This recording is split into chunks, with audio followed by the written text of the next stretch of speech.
Let's talk about some Canucks hockey, baby, because next week, on Tuesday, the NHL Draft lottery is gonna go down. And hopefully, the Vancouver Canucks end up getting a pretty high pick in that draft lottery. They can get 1, 2, or 3.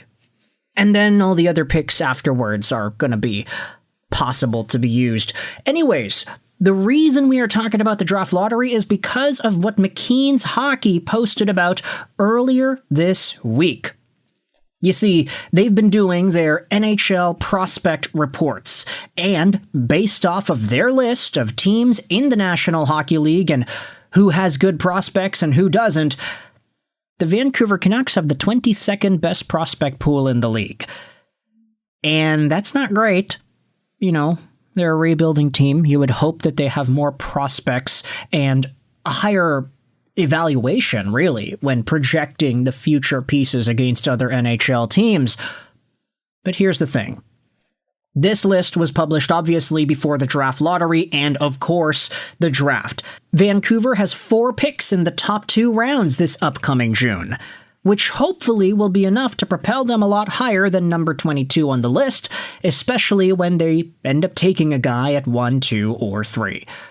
The Canucks have a lot of potential here, and you also have to acknowledge some of the names that are missing on their top 15 prospects list.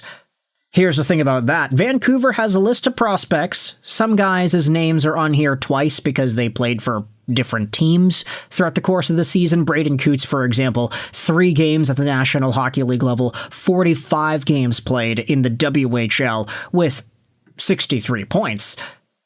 Here's the thing about that. Braeden Cootes is technically the number 1 Canucks prospect. Second is Jonathan Lekkerimaki. Third is Sawyer Mynio. So guys like Tom Wilander and Zeev Buium are technically not on the list. You have Kirill Kudryavtsev, who is on the list because, you know, he kind of joined the Canucks at the end of the season. And Victor Mancini is also here too because I guess he didn't meet the games played requirement either. Is that really how it went down? Let's just review over here on Elite Prospects. So, Vittorio Mancini, obviously a young Vancouver Canucks guy. He had 24 games with the Vancouver Canucks. Okay, so he literally is under the cutoff of 25 games to have considered being played his rookie year. That's quite remarkable, honestly. Of course, we look at Tom Wilander, we look at Zeev Buium. Those guys ended up playing a lot more, so they already fulfilled their rookie seasons. Tom Wilander had 70, and Zeev Buium had 45, plus the games in Minnesota. So yeah, I guess it makes sense. Those guys are not prospects, but at the end of the day, young players are going to be a part of the Canucks' future. Let's dive into the top 10 list over here, starting out with Braeden Cootes. He had surprised everyone when he made the Vancouver Canucks coming out of training camp. While that may have spoken as much to the Canucks' depth or lack thereof at center, it also spoke to Cootes' pro-ready game. He had averaged just under 11 minutes per game in 3 games with the Canucks before being reassigned to the Seattle Thunderbirds in the WHL. He was selected to play for Team Canada at the 2026 IIHF World Junior Championship, where he helped the team win a bronze medal. After the tourney, he was traded to the Prince Albert Raiders. Cootes is a high-energy, high-motor forward who plays a 200-foot, detail-oriented game. His skating is a calling card and is already pro-ready.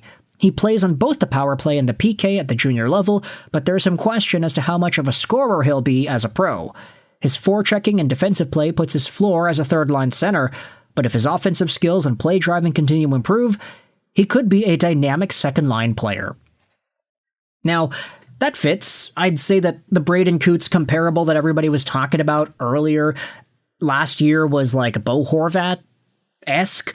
If the guy ends up becoming a second-line center on a Stanley Cup winning team, you're very happy with that, especially at 15th overall. Not to mention the fact he made the gosh darn team at 18. First guy since Peter Nedved to do that in the 90s. It's been a hot minute since any Vancouver Canuck at 18 was on the opening night roster. Second overall is Jonathan Lekkerimaki, a talented offensive forward who has a great release that should net him a significant number of goals once he graduates to full-time status at the NHL level. He can rip pucks home from the top of the circle, but he's also got an extremely capable one-timer that can beat goalies cleanly on the power play. Lekkerimaki isn't just a one-dimensional shooter, he also has a nice pair of hands to go along with a cerebral hockey sense that suggests he will pile up assists at the next level. Defensively, Lekkerimaki has gotten better at playing against men in his own zone, and while he isn't the most physical of players, he competes well enough for pucks that Canucks fans shouldn't be too worried about his lack of physicality. Lekkerimaki will definitely need to play with line mates that are willing to go grind to help him retrieve the puck. But once he finds those line mates, look out. This player is a 60-plus point player in the making, and it's only a matter of time before we see him break out with the Canucks. Now, if I'm being honest, I am a lot more personally skeptical of Jonathan Lekkerimaki these days than the folks on McQueen's hockey seem to be, and I'm very happy to say that, you know? I'm not happy that Lekkerimaki is playing in a way that I think allows him to be doubted. Only 3 points in 13 Vancouver games, 6 points in 24 Vancouver games last year. Yeah, it's great when he scores. He's got a one-timer, he can just walk in and fire it. That little stick twirl that he did in the shootout, obviously amazing. And he was a point-per-game guy in the Abbotsford Canucks system this year at 21 years old. There's a lot to like out of Jonathan Lekkerimaki. It's just, for me personally, watching the guy at the NHL level, you can understand why he's been held back so far. Physicality, he's not necessarily there. Maybe the pace of play is a little too quick around him. He has a blistering shot. That is the reason he was drafted by Vancouver, and it's the reason why McQueen's is saying he's going to be a top-tier player. I mean, to say that he's a 60-plus point player in the making, let's assume 30 goals, 30 assists, I'd be very happy with that. Especially for Vancouver to have taken this guy at 15th overall back in 2022. If you've got a 15th overall guy in Lekkerimaki and a 15th overall guy in Braeden Cootes, two players that are genuinely top 6 options in Vancouver, I'd say you're doing pretty well. Add on a Marco Rossi, add on a Gavin McKenna or a Stenberg, add on a Caleb Malhotra, maybe. You're also going to need to hit on the Minnesota first, and then the 2 seconds in the second round. Vancouver needs volume. They need as many draft picks as they can, as many lottery tickets as they can get. Because, yeah, the fact that they generally have good prospects despite them not being drafted too high, that's a pretty good sign. And then Sawyer Mynio is written about here too. Mynio, playing for the Abbotsford Canucks, had 21 points in 58 games as a 6'1", 175, 21-year-old defenseman. It says here he has come along nicely as a D prospect within the Canucks system, where he's been tasked with playing tough minutes this year for a post-championship Abbotsford Canucks team. Mynio's game starts with solid play in his own zone. He is as reliable as they come defensively, and at times this season with Abbotsford he has looked like a player beyond his years in his own zone, exhibiting poise with the puck while facing extreme pressure from opposing players. Mynio is also a capable defender who can move the puck well in transition, which won't harm his deployment at the NHL level. Mynio won't become a power play option at the NHL level, but he should be able to carve out a nice career as a top 4 D-man, who can play reliable minutes on both sides of the puck. Expect Mynio to have another season in Abbotsford, building experience and confidence in his game, but once he gets his NHL opportunity, he won't be in the AHL for too long. Now, the rest of the top 5 goes Kirill Kudryavtsev, whom we have seen in Vancouver, and then you have Alexei Medvedev.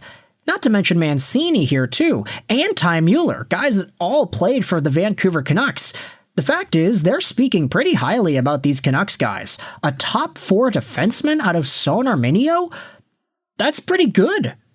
Should be able to carve out a career as a top 4 D-man. Lekkerimiki's a 60-plus point player in the making. Dynamic second-line player for Braeden Cootes. I love the way McQueen's is writing about these Canucks guys. What do you mean they're 22nd in the league? And they still got Buyam and Wilander, man. You know what? I'll take it all back. I'll say here at the end of the video, the future is bright for the Vancouver Canucks.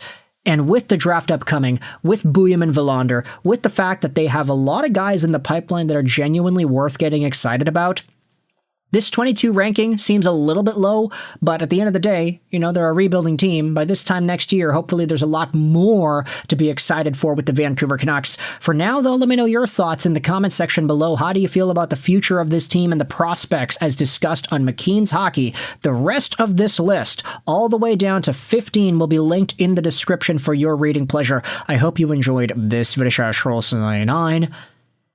and bye.